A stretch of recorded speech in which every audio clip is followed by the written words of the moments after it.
పాకిస్తాన్ మధ్య యుద్ధ పరిస్థితులు నెలకొన్న సమయంలో భారత్ ఏ విధంగా యుద్ధ సన్నాహాలు చేస్తుందో తెలుసుకోవడానికి పాకిస్తాన్ గూఢచారులను ఉపయోగించుకుంటూ ఉంది. భారతదేశంలో భారత ఆర్మీ తీసుకుంటున్న చర్యలపై ఎప్పటికప్పుడు సమాచారాన్ని పాకిస్తాన్కు పంపిస్తున్న వారిని గుర్తించి అదుపులోకి తీసుకున్నారు. ఇప్పుడు మీరు ఆర్టీవీ స్క్రీన్ పైన చూస్తున్నారు. పాక్ రేంజర్ను కూడా బీఎస్ఎఫ్ బలగాలు అదుపులోకి తీసుకున్నాయి. అంతేకాదు భారత ఆర్మీ కదలికలపై సమాచారాన్ని ఎప్పటికప్పుడు పాకిస్తాన్కు చేరవేస్తున్న వారిలో ఇద్దరిని అదుపులోకి తీసుకున్నట్టుగా తెలుస్తోంది. భారత్లోకి అక్రమంగా ప్రవేశించి భారత్లో సైనిక కదలికలను మిలిటరీ కదలికలను ఎప్పటికప్పుడు పాకిస్తాన్ ఐఎస్ఐకి చేరవేస్తున్నట్టుగా తెలుస్తోంది. అమృత్సర్లో ఇద్దరు పాకిస్తాన్ గూఢచారులను అరెస్ట్ చేసినట్టుగా తెలుస్తోంది. ఇద్దరు పాకిస్తాన్ గూఢచారులను భద్రతా బలగాలు అదుపులోకి తీసుకొని విచారిస్తున్నారు. ఆర్మీకి సంబంధించిన కీలక సమాచారాన్ని వీళ్ళు పాకిస్తాన్కి చేరవేస్తున్నట్టుగా తెలుస్తుంది. అంతేకాదు రాజస్థాన్లోని ఫోర్ట్ అబ్బాస్ దగ్గర సరిహద్దులు దాటడానికి ప్రయత్నించిన పాక్ రేంజర్ని కూడా మన బీఎస్ఎఫ్ జవాన్లు అదుపులోకి తీసుకున్నారు. భారత్లోకి చొరబడి భారత్లో మన సైన్యం తీసుకుంటున్న చర్యలకు సంబంధించిన వివరాలను ఎప్పటికప్పుడు పాకిస్తాన్కి చేరవేయడానికి పాకిస్తాన్ గూఢచారులను పంపిస్తుంది. అంతేకాదు ఇప్పుడు ఎవరైతే గూఢచర్యానికి పాల్పడుతున్నారో మన భారతదేశంలో సైనిక సమాచారాన్ని పాకిస్తాన్కు చేరవేస్తున్నారో వాళ్ళు ఇంటి దొంగలను కూడా తెలుస్తుంది. పంజాబ్లోని అమృత్సర్లో అక్కడ రూరల్ పోలీసులు ఇద్దరిని అదుపులోకి తీసుకున్నట్టుగా తెలుస్తుంది. భారత సైనిక దళాల కదలికలకు సంబంధించిన సమాచారాన్ని అత్యంత రహస్యమైన సమాచారాన్ని ఫోటోలను పాకిస్తాన్కు చేరవేస్తున్న ఇద్దరు వ్యక్తులను అదుపులోకి తీసుకున్నారు. పాలక్ షేర్ మాసేహ్ సూర్ మాసిహులుగా వీళ్ళిద్దరిని గుర్తించినట్టుగా తెలుస్తోంది. వీళ్ళిద్దరూ కూడా పాకిస్తాన్లోని ఐఎస్ఐతో ఎప్పటికప్పుడు సమాచారాన్ని పంచుకుంటూ ఉన్నారు. అక్కడ ఇంటెలిజెన్స్ ఆపరేటర్లతో టచ్లో ఉన్నట్టుగా తెలుస్తోంది. వీళ్ళిద్దరిని అదుపులోకి తీసుకుని విచారిస్తున్నారు. ఆల్రెడీ పాకిస్తాన్ రేంజర్ కూడా పంజాబ్లో సరిహద్దులు దాటడానికి ప్రయత్నం చేస్తున్న సమయంలో పాకిస్తాన్ రేంజర్ని అదుపులోకి తీసుకున్నారు. మరో ఇద్దరిని కూడా అమృత్సర్లో అదుపులోకి తీసుకుని విచారిస్తున్నారు. వీళ్ళు గూఢచర్యానికి భారత్లో గూఢచర్యానికి పాల్పడుతూ ఉన్నారు. మా ప్రతినిధి కృష్ణమోహన్ ఉన్నారు పూర్తి సమాచారం అందించడానికి.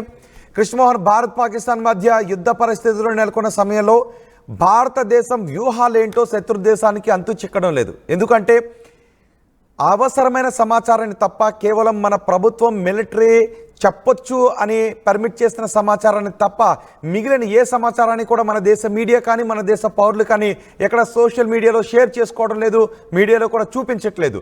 దీంతో పాకిస్తాన్కి సమాచారం రావడం లేదు. ఇక్కడ మిలిటరీ కదలికల గురించిన సమాచారం కూడా వాళ్ళకి తెలియడం లేదు.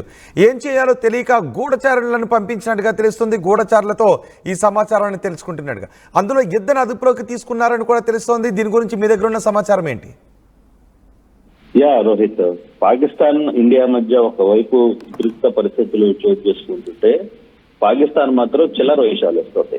పాకిస్తాన్ చిల్లర వేషాలు వేయడానికి తమకు ఉన్న పెంపుడు కుక్కల్ని భారత్ లోకి పంపించి భారత్ నుంచి కొంత సమాచారాన్ని భారత్ ఆర్మీ సమాచారాన్ని సేకరించే ప్రయత్నంలో ఇటువంటి చిల్లర కుక్కల్ని ఇండియా బార్డర్ లోకి పంపించే ప్రయత్నం చేస్తుంది. ఇప్పటికే కొంతమందిని పోలీసులు అయితే చాలా క్లియర్ గా అదుపులో తీసుకున్నారు. ఇప్పటికీ భారత్ లో అక్రమంగా ప్రవేశిస్తున్న ఇద్దరు గూఢచారుల్ని అమృత్సర్ లో అదుపులో తీసుకున్నారు. వీళ్ళు క్లియర్ గా దీని మీద ఇన్వెస్టిగేషన్ చేస్తుంది. వీళ్ళు ఐఎస్ తో ఉన్న పాకిస్తాన్ తో ఉన్న సంబంధాలు కావచ్చు, ఇక్కడికి కొన్ని ముఖ్యమైన ఫోటోస్, తర్వాత ఆర్మీలో ఏమేమి మనకున్న పవర్ ఏంటి, మనకున్న ఆయుధాలు ఏంటి, దీనికి సంబంధించిన కొంత సమాచారాన్ని చేరవేసే ప్రయత్నంలో భాగంగానే వీళ్ళిద్దరిని అదుపులో తీసుకున్నారు. మరోవైపు ఏకంగా పాకిస్తాన్ ఫోర్డ్ అంటే పాకిస్తాన్ రేంజర్ ఎవరైతే ఉన్నారో పాకిస్తాన్ రేంజర్ కూడా ఖ్వాజా మీర్ అని ఒక పాకిస్తాన్ రేంజర్, అతను కూడా రాజస్థాన్ ఫోర్ట్ అబ్బాస్ దగ్గర అతను ఇక్కడికి లోపలికి ఎంటర్ అయ్యి దాటడానికి ప్రయత్నించినప్పుడు కూడా బిఎస్ఎఫ్ ఇమీడియట్ గా అతన్ని అదుపులో తీసుకుంది. అక్కడ పాకిస్తాన్ రేంజర్ ఖ్వాజా మీర్ ఏవైతే ఉన్నారో ఇతని దగ్గర నుంచి కూడా కొంత సమాచారాన్ని సేకరిస్తుంది. అయితే ఇటువంటి చిల్లర వేషాలు అంటే యుద్ధం ఏంటి, యుద్ధంతో ఇండియాతో పోటీపడి యుద్ధం చేసే పరిస్థితి పాకిస్తాన్ దగ్గర లేదు. కాకపోతే ఎక్కడైనా ఇంటెలిజెన్స్ కొంత సమాచారాన్ని ఏ దేశమైనా సరే వాళ్ళకున్న ఇంటెలిజెన్స్ వ్యవస్థ కొంత సీరియస్ గా పనిచేస్తుంది. కానీ ఇట్లాంటి చిల్లర వేషాలు పాకిస్తాన్ మాత్రమే చేస్తుంది. యుద్ధ సమయంలో కూడా కొంతమందిని వ్యక్తుల్ని బార్డర్లోకి పంపించి కృష్ణమోహన్, అంటే ఎవరైతే ఇక్కడ అదుపులోకి తీసుకున్నారో వాళ్ళ భారత పౌరులని గూఢచర్యానికి ఉపయోగించుకుంటూ ఉందా, లేదంటే పాకిస్తాన్కి చెందిన ఐఎస్ఐ ఏజెంట్లు ఏమన్నా పంపించిందా? బేసిక్ గా ఇది పాకిస్తాన్ కి సంబంధించిన రేంజర్ ఒకరు ఖ్వాజా మీర్ అనే ఒక రేంజర్ ని బిఎస్ఎఫ్ అదుపులో తీసుకుంది. మరోవైపు అమృత్సర్ లో చూసుకున్న ఇద్దరు కూడా పాకిస్తాన్ కి సంబంధించిన వ్యక్తులే. వీళ్ళు చాలా కాలంగా పాకిస్తాన్ నుంచి ఇండియాకి వచ్చి ఇక్కడే కొంతకాలంగా ఉంటున్నారు. వాళ్ళ దగ్గర నుంచి కొంత సమాచారాన్ని సేకరించే ఒక ప్రయత్నంలో పాకిస్తాన్ చేస్తున్నట్టుగా ఆ దిశగానే ఇప్పుడున్న అమృత్సర్ పోలీసులు కూడా, పంజాబ్ కి సంబంధించిన పోలీసులు అలాగే ఎన్ఐఏ కూడా దీని మీద పూర్తిగా దృష్టి పెట్టింది. ఆ దిశగా వీళ్ళ దగ్గర నుంచి సమాచారం. అట్ ద సేమ్ టైం ఈ వ్యవహారాన్ని భారత్ ముందుగానే ఊహించింది.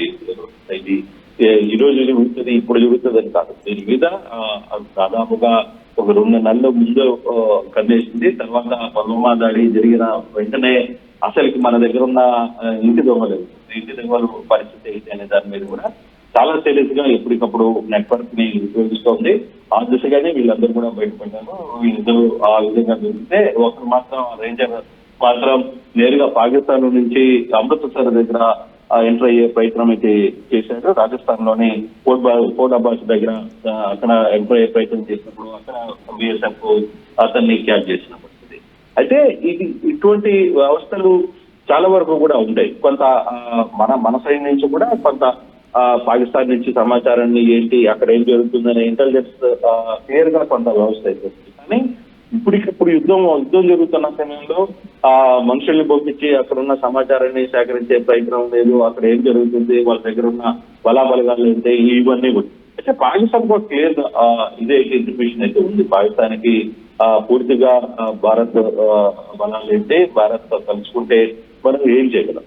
అయితే వాస్తవంగా పాకిస్తాన్ ఊహించేది భారత్ సీరియస్ గా ఒకవైపు యుద్ధంగా ప్రకటించినా కానీ స్టార్ట్ చేస్తే కరెక్ట్ గా వారం రోజుల్లో పాకిస్తాన్ చేతులు చేయాల్సిన పరిస్థితి ఉంటుంది అనేది కూడా వాళ్ళకి తెలుసు. అందుకే వాళ్ళు ఇప్పటికే ప్రపంచ బ్యాంక్ కూడా వాళ్ళు కూడా నిధులు కావాలని చెప్పి కూడా డబ్బులు అడుక్కునే పరిస్థితికి వెళ్ళిపోయారు. వాళ్ళు ప్రపంచ బ్యాంక్ దగ్గరికి వెళ్ళి మాకు కొంత సహాయం చేయండి, మా దగ్గర ఉన్న ఈ ఆర్మీస్ తర్వాత వెపన్స్ నుంచి కూడా అవి చూపించి మనకు కొంత నిధులు ఇవ్వాలి, ఇప్పుడున్న పరిస్థితుల్లో డబ్బులు అవసరం ఉంటాయి. దాదాపుగా ఒక 2 నెలల పాటు వాళ్ళు ఏమీ చేసుకోలేని పరిస్థితి కూడా ఉంది. అంటే ఫైనాన్షియల్ గా ఇంత యుద్ధం చేయడానికి వాళ్ళ దగ్గర వాళ్ళకి కావాల్సిన ముడిసరుకు కావచ్చు, లేకపోతే వాళ్ళకి కావాల్సిన ఆహార పదార్థాలు కావచ్చు, లేకపోతే ఇతర వ్యవస్థలు కేవలం వాళ్ళ దగ్గర ఉన్న కొద్దిపాటి యుద్ధ సామాగ్రి మరోవైపు చైనా నుంచి బహుశా అందిస్తే లోపాయకారికంగా చైనా నుంచి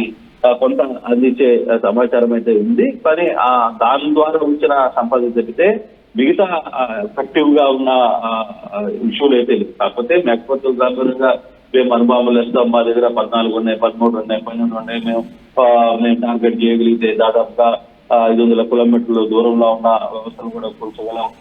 అన్ని మా దగ్గర ఉన్న అన్ని రాష్ట్రాలకి మాకు టార్గెట్లు ఉన్నాయి, అన్ని రాష్ట్రాల మీద కూడా మేము ఏదైనా చేయగలం అనే ఒక పిచ్చి ప్రలాపన అయితే చేస్తోంది తప్పితే అంటే వాళ్ళు వేస్తూ ఉంటే ఇక్కడ చూస్తూ కూర్చునే పరిస్థితిలో భారత్ అయితే లేదు. భారత్ కి ఏ విధంగా తిప్పికొట్టాలో, ఏ విధంగా ముందుకు తీసుకువెళ్లాలో భారత్ దగ్గర కూడా ఒక సమాచారం ఉంది.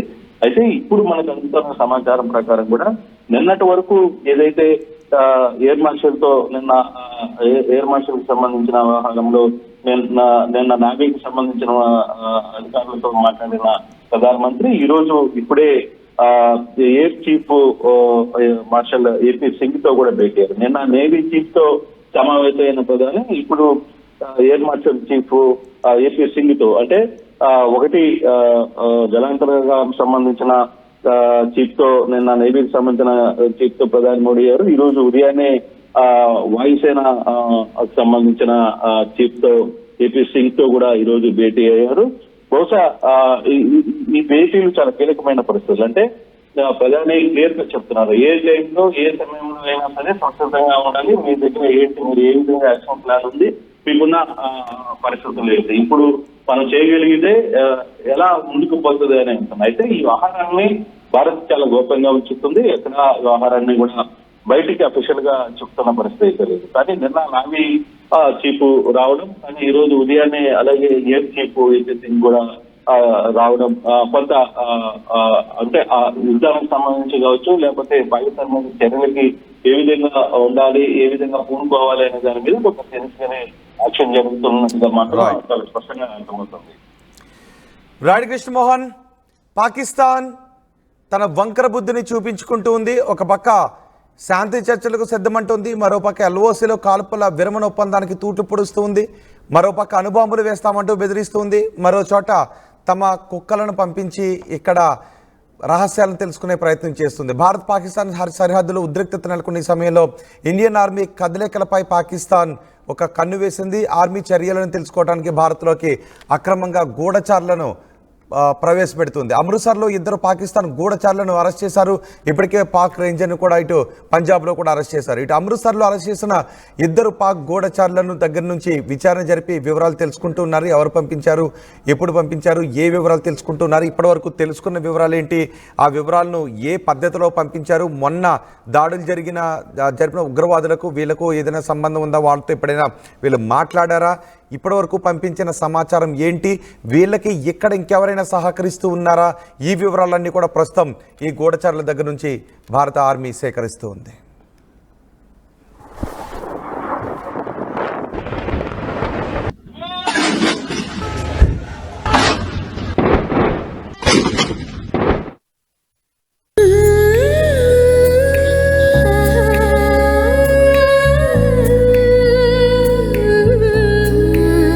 Gokulam Signature Jewels.